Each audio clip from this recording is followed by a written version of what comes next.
Mesdames et messieurs les directeurs de zone Casa Gold, mesdames et messieurs les directeurs de service Casa Gold, mesdames et messieurs les chefs de bureau Casa Gold, mesdames et messieurs les chefs de service Casa Gold et de ces entreprises de soutien, en l'occurrence Sodapsi SRL et KG Security.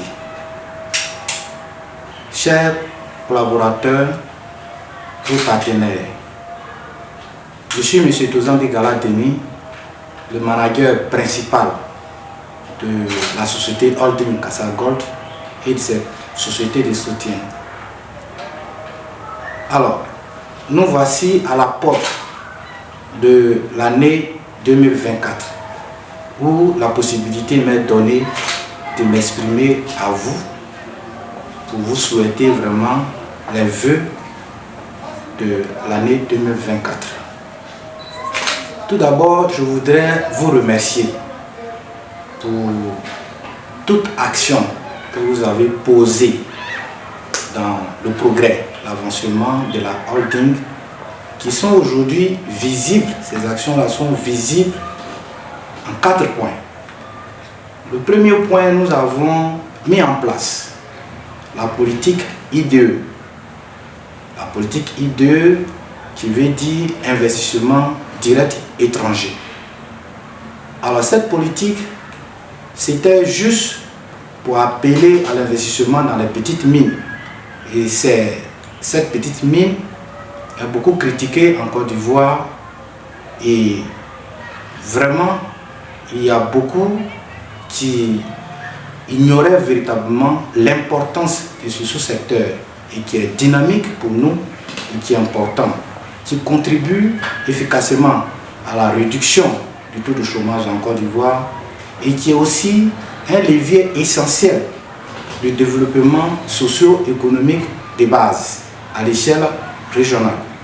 Nous avons soutenu cette politique avec vous et aujourd'hui, au travers de cette politique et dans son exécution, on a réussi à mettre en place 6 directions de zone, qui est une conception cible, qui est une marque de Casa Gold, la direction de zone de Boafli Yamsokro, la direction de zone de Yakasi Atoubro, la direction de zone de Bongwanou Ara, la direction de zone d'Azopé et la direction de zone de Katiola. Je pense que ces directions de zone fonctionnent correctement aujourd'hui dans un système de management d'adaptation qui a été accepté. Je tenais sincèrement à vous dire merci. Alors, aujourd'hui, toujours dans cette politique IDE, on a réalisé des projets sociaux communautaires de base. En l'occurrence, à Boafli, nous sommes en construction d'un dispensaire rural d'une valeur de 27 millions pour l'instant investis. Nous avons construit 2 latrines scolaires pour les écoliers de Bozine dans le département toujours de Boafli. Et nous venons récemment de réhabiliter une pompe à motricité humaine, toujours à Bozine, pour le bonheur de la population. Au niveau de Fiassé, dans le département de Yakasi Atoubro, nous avons réalisé un pont rural d'une valeur de 15 millions pour la population qui a été affectée par nos activités d'exploitation d'or à petite échelle. Nous avons également réalisé une pompe à motricité humaine pour la population de Solosé-Dougou dans le département de Tabakala. Je pense que nous avons aussi beaucoup à faire, mais nous avons fait assez de dons, nous avons fait assez de gestes positifs à l'endroit des services étatiques qui ont contribué à l'acquisition de nos différentes autorisations à travers cette politique IDE.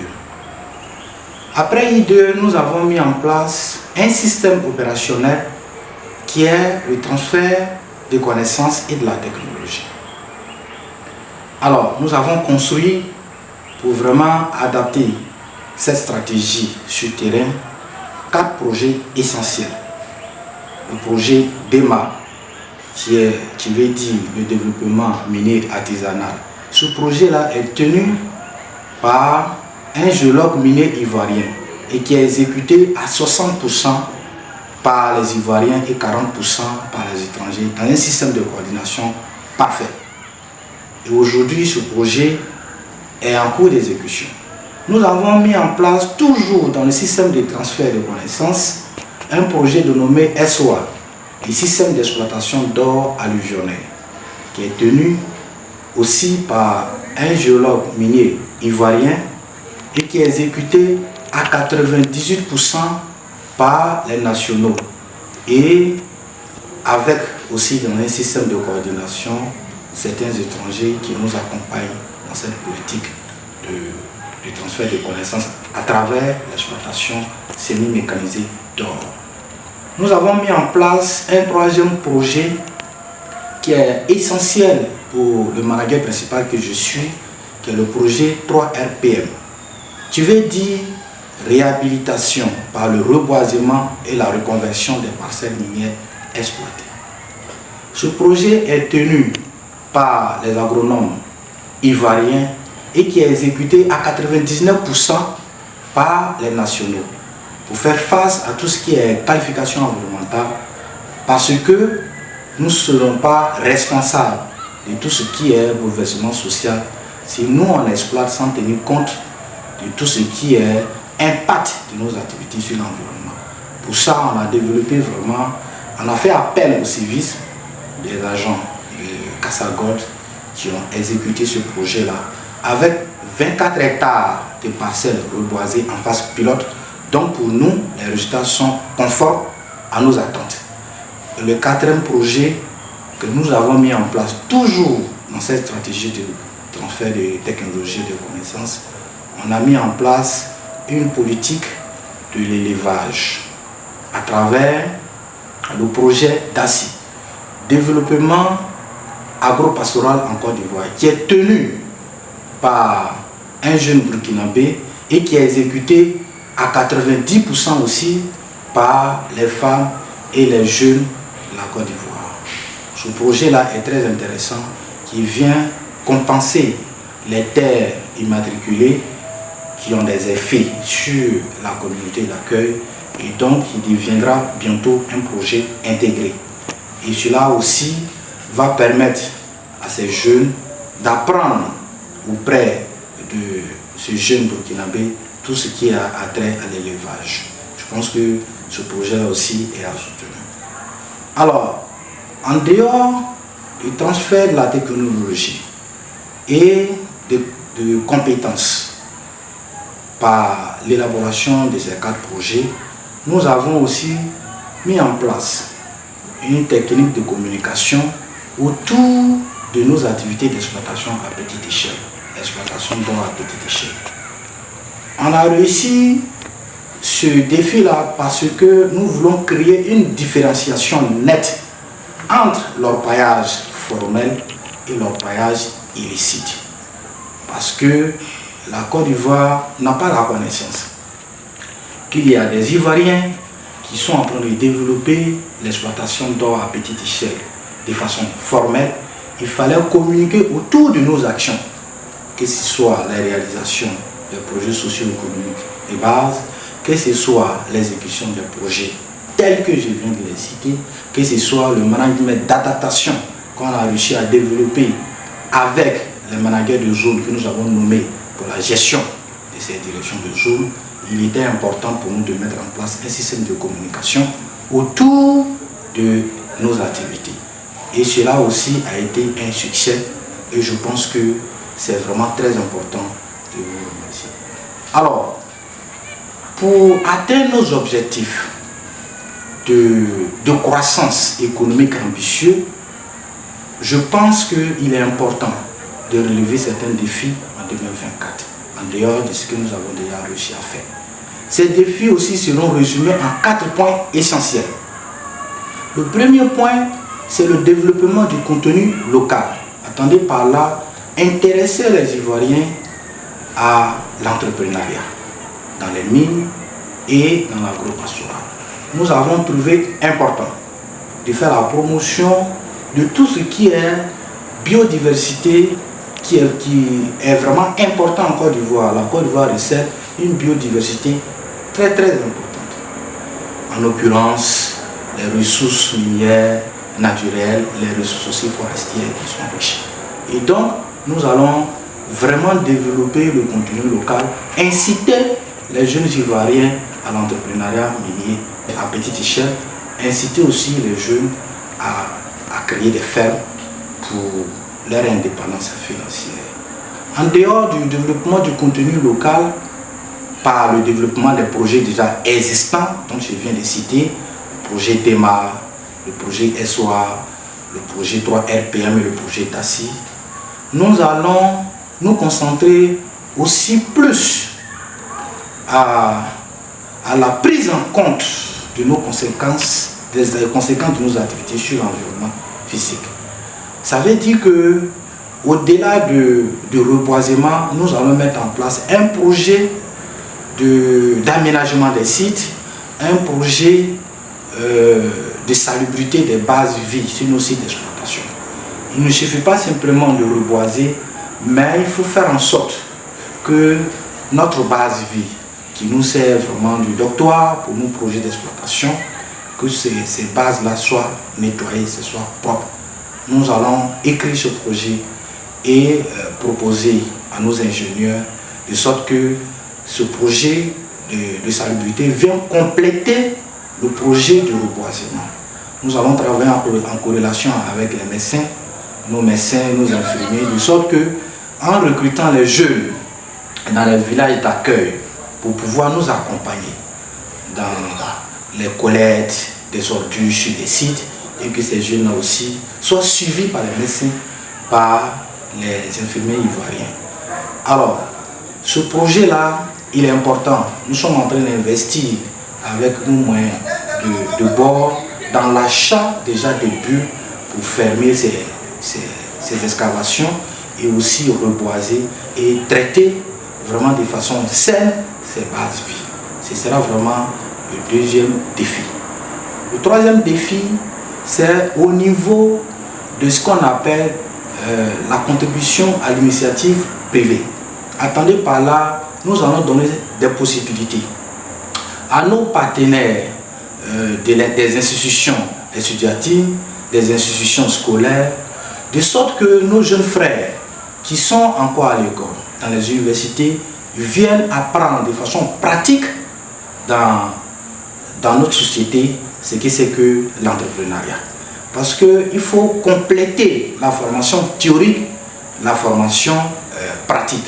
Nous sommes des praticiens, nous sommes en train d'exécuter des projets d'exploitation d'or à petite échelle. Nous sommes en train d'exécuter des projets de reconversion des parcelles exploitées. Nous sommes en train d'exécuter des projets d'élevage pour compenser quand même les terres qui sont immatriculées et que la terre aussi, qui est la substance la plus essentielle pour la communauté d'accueil, les parents qui nous ont donné leur terre, cela constitue un gage de confiance qu'ils placent en nous et coucher en dehors des réalisations des projets sociaux communautaires qui est important. Il faut aussi leur trouver une industrie qui peut leur permettre quand même de s'auto-employer, qui devient un projet intégré. Et ça, c'est aussi important d'en parler. On va terminer l'année prochaine par les actions sociales, les actions humanitaires à l'endroit des organisations caritatives, à l'endroit des organisations humanitaires. Cela veut dire que nous allons développer la caractérisation du fonds qui découle de nos exploitations qu'on veut étendre. Alors, le bénéfice que nous allons avoir, nous allons caractériser ça de façon rationnelle, de sorte à garder un peu d'argent pour les nécessités, pour accompagner nos parents qui sont dans les besoins dans les villages, pour accompagner nos mamans qui sont dans les villages, qui sont dans les besoins, pour aussi aider en ville les sociétés ou bien les organisations non gouvernementales qui opèrent dans l'humanité.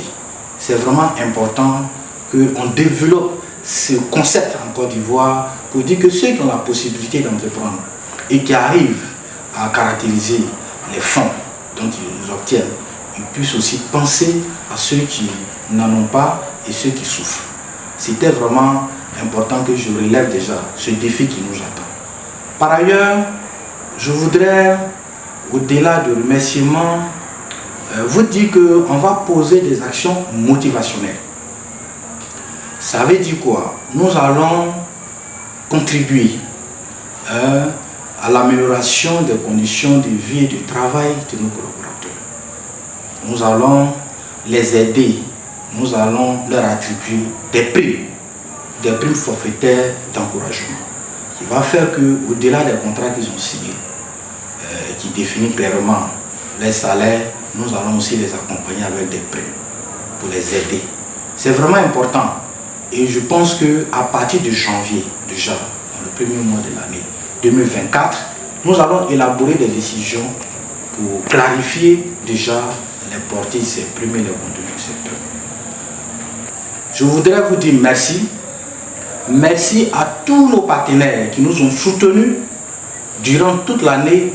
Merci à tous nos parents, les responsables communautaires, les leaders communautaires, les organisations communautaires qui ont cru en nous et qui continuent de croire en nous, qui continuent de mettre à notre disposition des parcelles au refaire. Je leur dis merci. Merci parce que je l'ai toujours soutenu que l'activité d'exploitation d'or à petite échelle peut constituer des leviers essentiels pour la réduction du taux de chômage en Côte d'Ivoire. L'exploitation d'or à petite échelle peut contribuer également au développement socio-économique même national, parce que la réalisation des projets socio-communautaires complétés par des projets intégrés qui permettront à nos femmes, à nos petits frères qui sont dans les villages, qui n'ont pas accès à des concours, qui n'ont pas la possibilité de venir en ville pour déposer des courriers de motivation auprès des sociétés, nous allons leur permettre de gagner quelque chose à travers nos différents projets.